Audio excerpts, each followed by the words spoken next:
UUB Jupiter, a Good Karma Brands radio station. Y'all told me the Boston Celtics were boom or bust, title or bust. Well, Celtics fans, get ready to bust. Live from the Anajar and Levine Accident Attorney Studios. The man, your man could smell it. Theo Dorsey is theoretically speaking. But are you a different animal and the same beast? What does that mean, Kobe Bryant? Streaming live on YouTube, here's Theo Dorsey. I'm sorry about that. Title or bust. So I got to word that differently going forward. Was that an accident? I had nowhere else to go. I want to say, like, Celtics fans, get ready to be disappointed.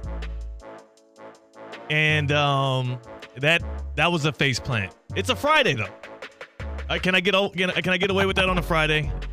Yeah. I apologize to our listeners, our fans, anybody watching this on YouTube at Theo Speaking. You got to watch that back, by the way. If you are in the car listening audibly, or if you're on the ESPN app listening live, you have to go back on YouTube at Theo Speaking and watch that back to see Theo's face when he realized he jumped up in the air with nowhere to land. The problem was, again, you're right, it's like a jump pass. This is why they say in basketball, never leave your feet before you've already made your decision. You got to be shooting it already, or you got to make your decision to pass it. I left my feet, and it was the cold open. I knew I had to hit the open soon. I had to finish the saying, and you know what's funny, C-Cat? What really happened there? What? I forgot that I had to do a cold open, and just as we were getting geared up for it, I tried to just go for it, and I tried to wing it off the top of my head, and now you see why I am a TV sports anchor by trade. I'm just getting new to this radio stuff. I don't have a teleprompter right here in front of me. Again, I apologize. Celtics fans, don't get ready to do that. Wait till after, theoretically speaking. Have your fun, but do know that your title odds, your chances of raising the Larry O'Brien trophy this year, I don't think so. Want to try it again? Yeah. Let's do it again. Okay. We don't do the full open, but we'll hit the sound as if you did hit the open. How about that? I'll do it for you. Let's do that. 3, 2, 1, action. I was told the Boston Celtics were title or bust. Well, Celtics fans, get ready to be disappointed. Live Good. That was very good. Thank you. Yeah. Thank Okay. you. Yeah, that was okay. That was way better. Okay, I'm sorry. Okay, let's get this thing started on a Friday. It's a top 5 Friday, so later on we'll be giving our top 5 list. Today's is going to be about NBA contenders, which teams are most likely to be able to win a championship this year. Also, we're going to have a get around a little bit later, and the very interesting question that popped up via Twitter, we're going to answer it. Cam Newton versus some high schoolers. There's more stipulations, but we'll get into that later because I do have to start with the Boston Celtics. We got off on the wrong start here. I am flustered. I am a little bit out of my wits right now on a Friday. But you know what? So are the Boston Celtics after what happened last night at TD Garden. I told you all this. I think it was a couple days ago. If there's one thing I'm certain of in these NBA playoffs, it's that the Celtics, who always play with their food, were going to drop a game to the Cavaliers. Everybody was joking around like the Cavs were in this thing and it was a formality and the Celtics were going to sweep them. Boston has never had that dog in them like that, and they proved it again last night at home in Game 2, getting beaten by the Cleveland Cavaliers 118-94 at TD Garden. Donovan Spider Mitchell, 29 points. He kind of had his way in that second half, and the most important thing about this one that you need to know is now that series is tied 1-1, yet again, it's being called into question whether or not the Boston Celtics are a serious title contender. I would say they're not. And the reason being is whenever we're going into these playoff series, we always try and have that game, that draft. If you were picking players off of each side of these two teams, who would you pick first? Who's the best player in this playoff series? And going into this Celtics-Cavs series, I'm sure there were a lot of people that would have voted Jayson Tatum. But 2 games in, and especially what we've seen from the rest of this postseason and the first round as well, I'm pretty much all the way convinced that Donovan Spider Mitchell is the best player in this series with the Cleveland Cavaliers, and Jayson Tatum, who before this season, everyone touted as a potential future face of the NBA. Before this season, everyone touted as potentially the best player in the league. There was even talks in the midst of this season that guy should be in the MVP conversation. Like, there was a time, I feel like around December or January, where it was like, Tatum will win the MVP this year. He should be the MVP this year. The Celtics won 64 games. But yet again, here we are in the postseason, and we have the Boston Celtics heavily favored at home with the stronger team, with the bigger name stars falling flat on their faces. And this time it's the Cavaliers. Where did I hear about this last time? Oh, wait. Just last series against the Miami Heat, who didn't have Jimmy Butler or Terry Rozier, and marched right into the Celtics home court and took them down. This is starting to get embarrassing if you're a Celtics fan. This is starting to get embarrassing if you're a player wearing that Boston jersey. And more importantly, it's got to feel embarrassing when Jayson Tatum is asked questions at the podium after a disappointing Game 2 loss, and it's about the expectations, right? Like, he's kind of jaded to this. Jayson Tatum has been in the spotlight literally since college when he went to Duke, and now with the Boston Celtics. They've been in contention every single year in the league since 2017 when he was drafted. It makes sense. He feels a bit jaded by the expectations around this Celtics team, but guess what? It is title or bust. So you're going to get these kind of questions after losses like this, and here's Tatum sounding very lethargic, apathetic after a Game 2 loss where he failed to show up for his team in a big moment. The idea that we have a super team, it's twofold, right? We didn't have the Coach of the Year. We didn't have the MVP. We only had 2 All-Stars. So they say we're a super team, but, we didn't get rewarded like we are. But, we know we got a good team. We're not perfect. We play the right way more often than not. And we know we got to be better. But, for, I guess, saying people that are spoiled from our success, we don't pay attention to those things. We just go out there and control what we can't control. You know who's spoiled? And I'm not going to say it's Jayson Tatum himself is spoiled, but the guy has had a pretty solid silver spoon for the entirety of his NBA career and even going back to college.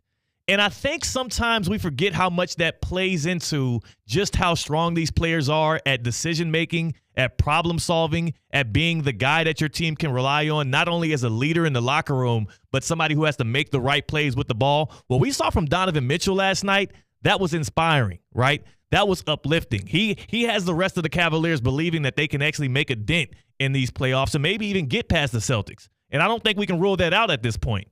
And on the other side, you got a guy like Tatum up there making excuses almost, talking about how we're not a super team, how expectations shouldn't be as big, and how they should ignore them, when it's like, dude, you're supposed to be that next great American superstar. And not only are you getting passed up by guys like Donovan Mitchell, who was in your draft class, you're already getting passed up by 22-year-old Anthony Edwards, who, by the way, we get to watch play basketball tonight. That's right. Tonight on ESPN, NBA on ABC. Is it going to be ESPN or ABC tonight? Not sure. ESPN. I think look that up, but I think it'll be ESPN. It is ESPN, yep. We've got Knicks at Pacers at 7 p.m. You know what I'll be doing during Knicks Pacers, C-Cat? What's that? I'll be watching the Challengers movie with the love of my life, my wife, Ashley. I dedicate it tonight to her. I'm going to be able to go watch the Challengers movie. I think Zendaya's in it. Gets a little raunchy, some tennis involved. I don't know.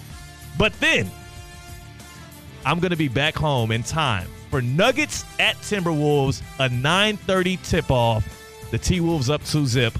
I can't wait to be able to watch the real future face of the NBA, Anthony Edwards, play some basketball tonight. Make sure you guys make that. That's appointment television right there. The Timberwolves and the Nuggets tonight. The T-Wolves looking to take a 3-0 lead in that one. But yes, let's get back to last night. I'm sorry. Again, my brain's all over the place right now after that start with the Celtics. I know I'm getting killed in the YouTube chat. I got a couple text messages about the Celtics title or bust stuff there. But in all seriousness, I asked the question on Twitter today. Who is the best player in Celtics Cavs? In this round 2 series in the Eastern Conference, the Celtics the 1 seed, the Cavs limped in, and literally every single response, C-Cat, was Donovan Mitchell. Every single one? Every single response. I haven't gotten one Tatum response. And this is the same Jayson Tatum who last year and the years prior when the Heat and Celtics matched up, I had to yell and argue until I was blue in the face that the Celtics didn't have the guy in the series. It was Jimmy Butler who would be the best guy, and it played out every single year. Jimmy Butler outplayed Jayson Tatum in every single postseason. Like, at what point are we going to stop putting these lofty expectations on the Celtics and take them for what they are? They're a team that is going to look great. They're going to have the highs. They're front runners. But when it comes to the mentality, when it comes to decision-making down the stretch, when it comes to clutch games, when it comes to the playoffs, I'm just not sure at this point we can count on them. They are front runners. I'm not sure how good Joe Mazzulla is as a head coach. And also, it's being called into question who Jayson Tatum is and where his standing will be in this league. He's getting passed up by 22-year-olds. Last night, we saw him get passed up by somebody in his draft class that was picked like late in the lottery, where Tatum was a top 3 pick. And then this morning, an unsportsmanlike Evan Cohen, an unsportsmanlike what you hear 6 to 10 a.m. here on ESPN 106.3, Michelle Smallman and Chris Canty. But here's Evan Cohen addressing where he thinks Jayson Tatum stands in the pantheon of stars in the NBA. He's a phenomenal Hall of Fame caliber, young still basketball player. That is okay. He's not the guy, like you said, Smalls, Anthony Edwards, I'm going to kill everything in front of me. And if you can say that, act that way, and play that way, you have a chance of actually doing that. He's not that guy. He's got to stop with this, and we've got to stop having that conversation about this guy. He's awesome at what he does. Face of the league, leader of the team? No, that ain't him. That ain't him. It's just not. You know what opposing teams see when they see Jayson Tatum and the Celtics come into the arena, when they see those guys line up on them? They see those delectable starters that we see at Duffy's Sports Grill. I'm talking about those amazing award-winning burgers, award-winning wings. They also see my favorite starters on the menu, the amazing mozzarella sticks. Cheesy on the inside, crunchy on the outside. You dip it in the marinara sauce, and it's a heavenly feel. Duffy's Sports Grill, that's the place you want to be tonight if you want to watch some NBA action, some NHL action. You got Game 3 in the Stanley Cup playoffs of those Bruins and those Panthers. Maybe you'll catch a brawl on one of those 80 or more television screens at Duffy's Sports Grill. It's the place to be to watch all of the action. 80-plus TVs, 2-for-1 drinks all day, every day. So if you want to be able to kick back as a sports fan, enjoy yourself with other sports fans, and also get some good eats and some good drinks, Duffy's Sports Grill, Duffy'sMVP.com. Make sure you tap in, become a rewards winner, become an MVP like me, and then enjoy your viewing pleasure at your nearest Duffy Sports Grill. At Duffy's, our game is always on. And our game is also going to be on coming up because we have our favorite tradition here, the Top 5 Fridays. I'm going to give you, in the theme of the Boston Celtics, who I say for sure are not a serious NBA title contender, I'll give you my top 5 title contenders left. There's only 8 teams left in the NBA playoffs right now. And I'll give you a hint. There's only going to be one from the Eastern Conference. It's looking a little weak right now. That's C-Cat. I'm Theo Dorsey. We are Theoretically Speaking on ESPN 106.3. Live from the Anajar